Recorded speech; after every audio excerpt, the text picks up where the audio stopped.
So hello everyone, welcome back to my YouTube channel Shraddha Sharma Pathshala. तो पिछले video में हमने क्वेश्चन नंबर 14 तक कंप्लीट किया था। आज हम करेंगे क्वेश्चन नंबर 15 से स्टार्ट करेंगे। तो हमने 14 तक यहाँ तक ये क्या नाम कॉम्बर मशीन का प्रोडक्शन वाला क्वेश्चन कर लिया था। अब हम देखेंगे question number 15। Explain in brief about comber setting, यानी कि कॉम्बर में क्या क्या सेटिंग्स की जाती हैं। ये पूछा गया है इस क्वेश्चन में कि कॉम्बर में क्या क्या सेटिंग्स होती हैं। 4 मार्क्स का पूछा गया समर 2023 में। तो क्या है answer? There are 2 important comber settings, मतलब 2 सबसे महत्वपूर्ण कॉम्बर की सेटिंग होती हैं। सबसे पहले नंबर पे कौन सी सेटिंग होती है? Detachment setting. ठीक, यानी जो डिटैचिंग रोलर होते हैं उनके बीच की कितनी आपको डिस्टेंस रखनी है वो आगे अभी हम समझेंगे। The detachment setting refers to the distance between the nip of the detaching roller and the nipper plate. यानी डिटैचमेंट सेटिंग का क्या मतलब होता है कि जो आपका निप है डिटैचिंग रोलर का और जो निपर प्लेट है उसके बीच में आप कितनी डिस्टेंस रखोगे, this is known as detachment setting. ठीक, इसका पर्पस क्या है, क्यों इसको करते हैं? Prevent fibre loss by keeping long fibre securely held during the combing process. यानी कि इससे क्या होता है, फाइबर लॉस नहीं होता है और बड़ी बड़ी फाइबर्स को हम आसानी से हेल्ड करके रख सकते हैं कॉम्बिंग प्रोसेस के टाइम पे। ठीक, फिर सेकंड क्या है? सेकंड कौन सी सेटिंग होती है? Top com penetration setting. Top comb penetration setting. This refers to the depth to which the top comb penetrates into the fiber fringe during the combing cycle. यानी कि जब हम कॉम्बिंग साइकिल परफॉर्म होती है combing process के time पे, तो जो हमारा टॉप कॉम्ब है वो कितनी डेप्थ तक पेनिट्रेट करेगा फाइबर फ्रिंज में, इसको हम कहते हैं टॉप कॉम्ब पेनिट्रेशन सेटिंग। जितनी हमको ज़रूरत होती है उसी अकॉर्डिंग फाइबर के अकॉर्डिंग सेट किया जाता है इसको। पर्पस क्या है इसका?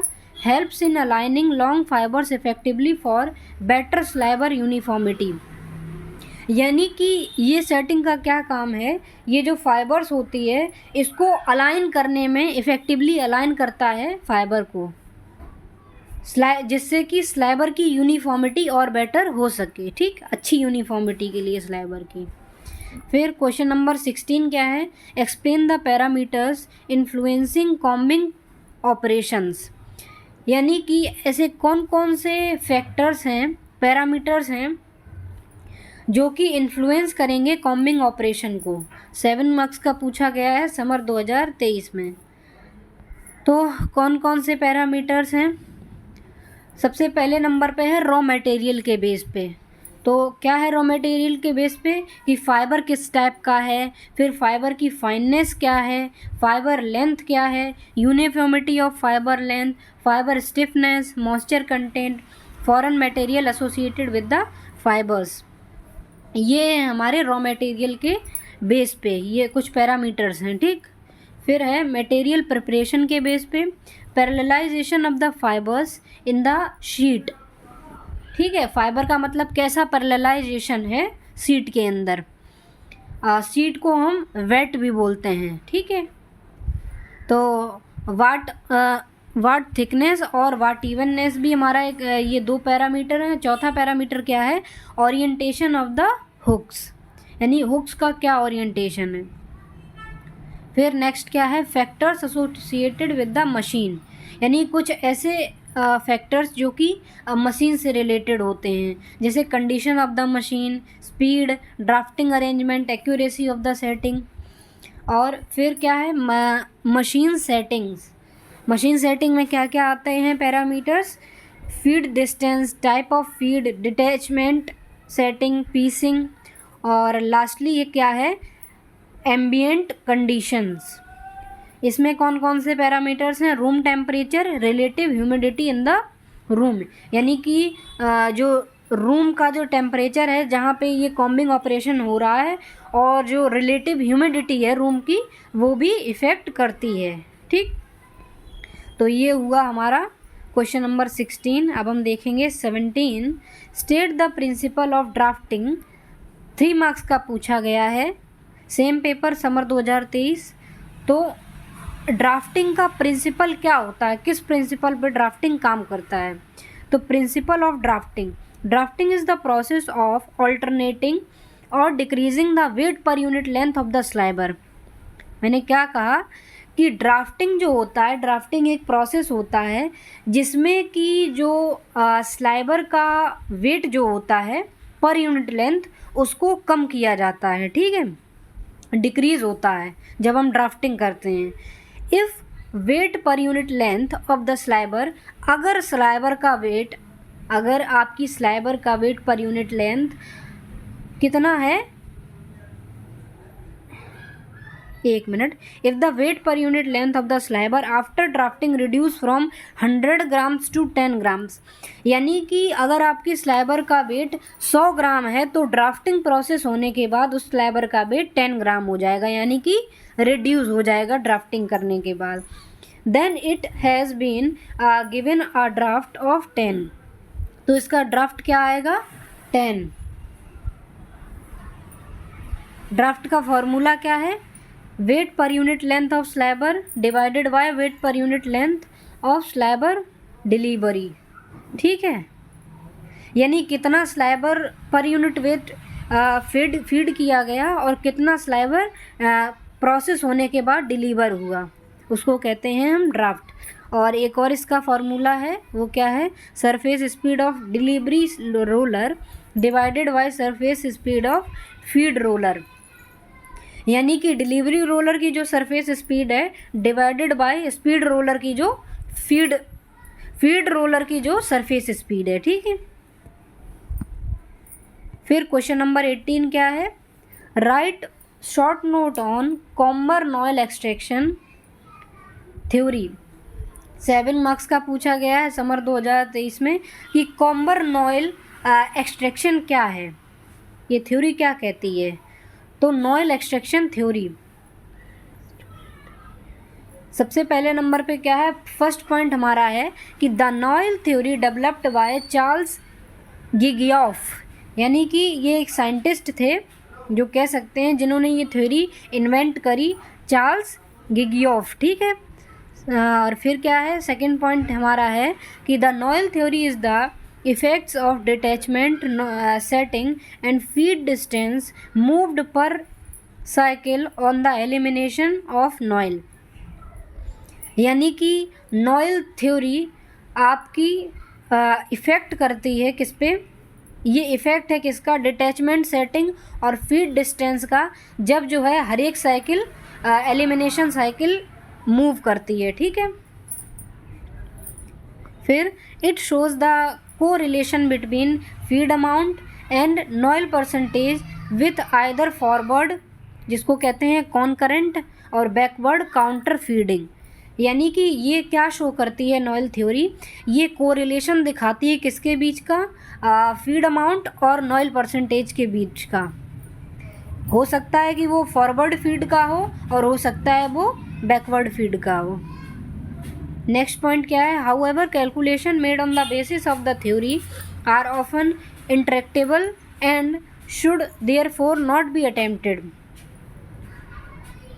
यानी कि जबकि जो कैलकुलेशन है थ्योरी के बेस पे वो इंटरेक्टेबल होता है और हो सकता है कि उसको अटेम्प्ट ना किया जाए।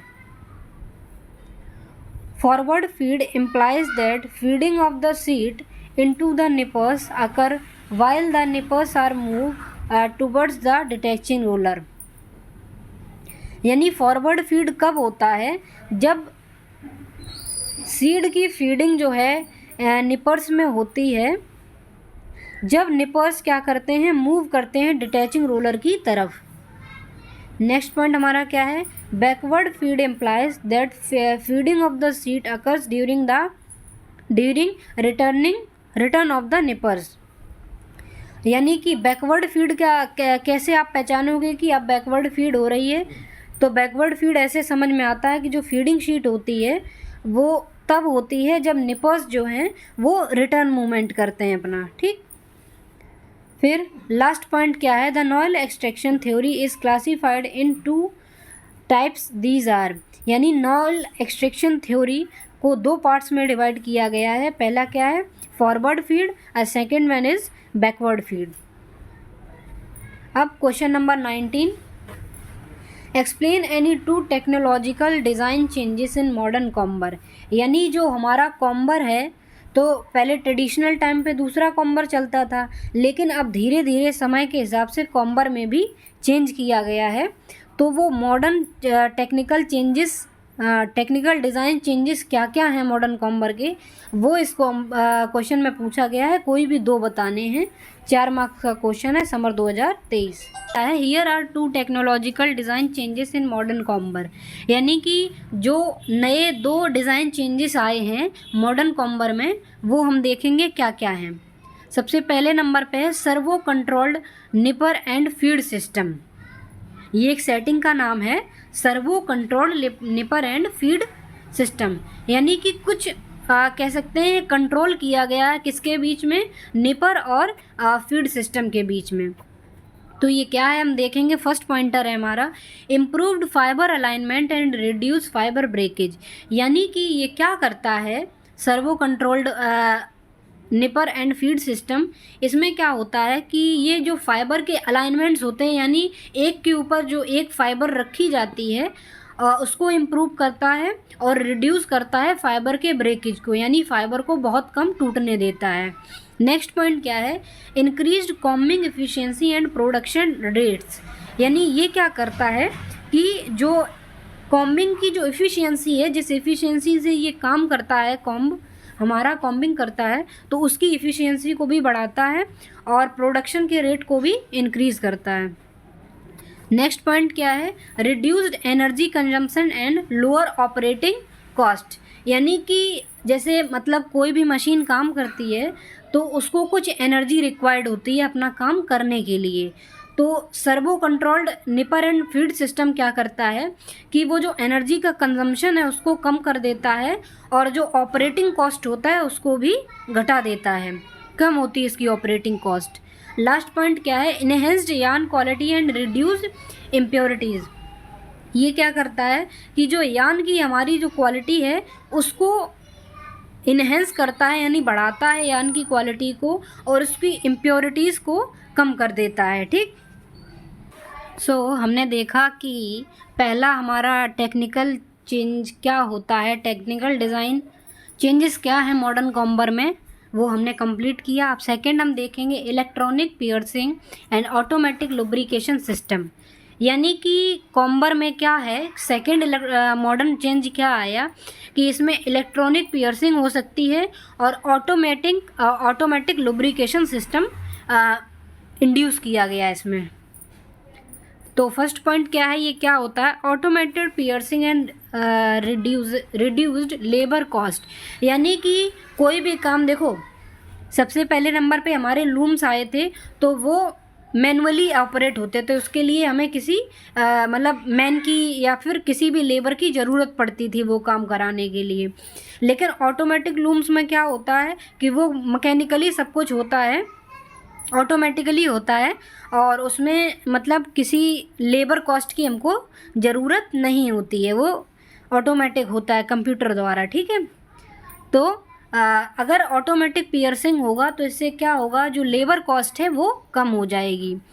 Improved combing action and reduced fibre breakage, यानी कि जो कॉम्बिंग एक्शन है उसको भी इम्प्रूव करता है और रिड्यूस करता है फाइबर के ब्रेकेज को, यानी कि फाइबर को कम टूटने देता है। Reduced wear and tear on machine part and extended maintenance intervals, यानी कि मशीन में वियर और टियर कम आने देता है और जो मेंटेनेंस का इंटरवल होता है उसको भी एक्सटेंड कर देता है, यानी काफ़ी लंबे समय बाद जो है आपको मेंटेनेंस कराना पड़ेगा उसका। Improved yarn quality and reduced impurities, yarn की क्वालिटी को अच्छा करता है और इम्प्योरिटीज़ को रिमूव करता है। अब क्वेश्चन नंबर 20 क्या है, explain with neat sketch working of superlap machine, यानी कि ये आपकी एक मशीन है जिसका नाम है सुपरलैप मशीन, जो कि आपकी स्पिनिंग डिपार्टमेंट में आती है। 7 मार्क्स का क्वेश्चन पूछा गया है समर 2023 में। तो ये है आपका डायग्राम सुपर लैप मशीन का। इसमें देखो सबसे पहले नंबर पे लैप रोलर्स हैं, फिर सुपर रोलर्स, फिर इसके बाद कैलेंडर रोलर, फिर third head, second head and first head, और ये क्रिल्स लगाई गई हैं।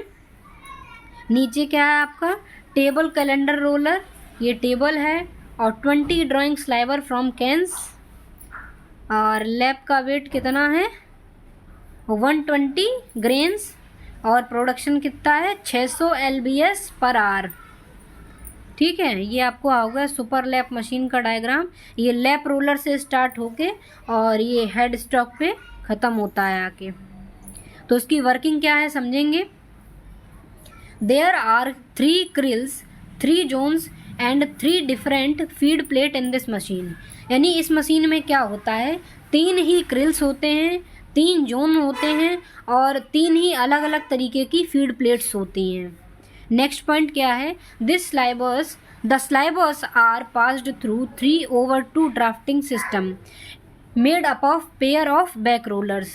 यानी कि जो हमारी स्लाइबर है वो किससे पास होती है, कौन सा ड्राफ्टिंग सिस्टम यूज़ होता है 3/2 ड्राफ्टिंग सिस्टम, जो कि बना हुआ होता है बैक रोलर्स से। नेक्स्ट पॉइंट क्या है, here doffing of full laps and threading are fully automatic. यानी जो लैप की डोफिंग है और थ्रेडिंग है वो फुल्ली ऑटोमेटिक होती है, यानी किसी को भी अपने खुद से करने की ज़रूरत नहीं है, मशीन खुद से ही कर लेगी। नेक्स्ट पॉइंट क्या है, 1 passage of draw frame is given to card sliver before feeding it to super lap machine. यानी कि जो पैसेज है ड्रॉ फ्रेम का वो कार्ड स्लाइबर के द्वारा दिया जाता है फीड होने से पहले सुपर लैप मशीन में। फिर नेक्स्ट पॉइंट क्या है, these 60 drawn slivers are fed in from the creel in the group of 20 slivers. यानी ये जो 60 ड्रोन स्लाइबर्स हैं वो फेड करती हैं क्रिल में 20-20 के ग्रुप में, यानी कि 20 × 3 = 60, यानी 3 ग्रुप्स बनेंगे 20-20 के, जिसमें कि 60 स्लाइबर्स होंगी। ठीक, फिर नेक्स्ट पॉइंट क्या कहता है, this 3 vertical drafting system draft the material. यानी कि ये जो 3 फर्स्ट, सेकंड और थर्ड जो ड्राफ्टिंग सिस्टम दे रखे हैं आपको, ये जो है मटेरियल को ड्राफ्ट करेंगे। द ड्राफ्टेड मटेरियल और web travel below table calendar roller and take a right turn. यानी जो ड्राफ्टेड मटेरियल है जिसको हम कह सकते हैं वेब होता है, वो ट्रैवल करेगा किसके थ्रू, जो हमारी टेबल कैलेंडर रोलर है उसके नीचे से below the table calendar roller and take a right turn, और एक राइट टर्न लेते हुए अपने पहुंच जाएगा कैन तक। लास्ट क्वेश्चन है आज हमारा आज का। तो explain the cycle of operation of combing. यानी कि जब कॉम्बिंग होता है तो कौन कौन सी प्रोसेसेस होती हैं, क्या प्रोसेस सीक्वेंस है, कैसे कैसे कॉम्बिंग ऑपरेशन होता है, ये पूछा गया है 7 मार्क्स में समर 2023 में। तो सीक्वेंस ऑफ ऑपरेशन क्या क्या होता है, कैसे कैसे होता है, नंबर वाइज हम देखेंगे। सबसे पहले नंबर पे क्या होता है, फीडिंग होती है। फीडिंग क्या, जो लैप है उसको फीड किया जाता है फीड रोलर के थ्रू कॉम्बर में। ठीक है, सेकेंड क्या है, nipping, feed lap gripped by the nipper. यानी जो लैप है, जो फीड की गई है जो लैप, उसको ग्रिप किया जाता है निपर के द्वारा, पकड़ के रखा जाता है। ठीक है, थर्ड क्या है, combing, gripped lap is combed by circular comb. यानी जिस लैप को आपने ग्रिप करके रखा था, पकड़ के रखा था, वो कॉम्ब करी जाएगी सर्कुलर कॉम्ब के थ्रू। फोर्थ पॉइंट क्या है हमारा, निपर्स फॉरवर्ड। निपर्स फॉरवर्ड क्या करते हैं, the nipper open again and move towards the detaching roller. फिर क्या होगा कि जो निपर्स हैं वो फिर से खुलेंगी और किसकी तरफ जाएंगी, डिटैचिंग रोलर की तरफ अपना मूवमेंट करेंगी। फिफ्थ पॉइंट क्या है, बैब रिटर्न। बैब रिटर्न में क्या होता है, the detaching roller have return part of the previously drawn of stock web. यानी कि जो हमारा डिटैचिंग रोलर है, जो उसका रिटर्न पार्ट है पहले से, वो क्या करेगा, ड्रॉन ऑफ स्टॉक करेगा। ठीक, जिसको कहते हैं वेब। सिक्स्थ क्या है, पीसिंग। पीसिंग में क्या होता है, the forward movement of the nipper, यानी कि जो आगे की तरफ निपर का मूवमेंट था, निपर्स का, the projecting fibre fringe is placed upon the return web beam, यानी कि जो प्रोजेक्टिव फाइबर फ्रिंज हैं वो किस पे आ जाएंगी, रिटर्न वेब पे। सेवेंथ पॉइंट क्या है, detaching. The detaching rollers begin to rotate in the forward direction again, यानी जो डिटैचिंग रोलर है वो स्टार्ट कर देता है रोटेट होना किसके, फॉरवर्ड डायरेक्शन में दोबारा से, and draw the clamp fibres out of the seat held fast by the feed rollers, और ड्रॉ करता है जो क्लैम्प्ड फाइबर्स रहती हैं वो शीट से बहुत जल्दी बाहर आ जाती हैं फीड रोलर के थ्रू। लास्ट क्या है हमारा point, 8th point, top combing. While the detaching roller deliveries the material, यानी कि जब डिटैचिंग रोलर जो है मटेरियल को डिलीवर कर देता है, top comb comes into action to further clean the lap, फिर टॉप कॉम्ब अपना एक्शन स्टार्ट करता है और वो लैब को फर्दर क्लीन कर देता है। आज हमने 21 नंबर क्वेश्चन तक कंप्लीट कर लिया है। नेक्स्ट वीडियो में हम 22 क्वेश्चन से स्टार्ट करेंगे। अगर आपको कोई भी डाउट है तो कमेंट सेक्शन में कमेंट करें। Okay, thanks for watching.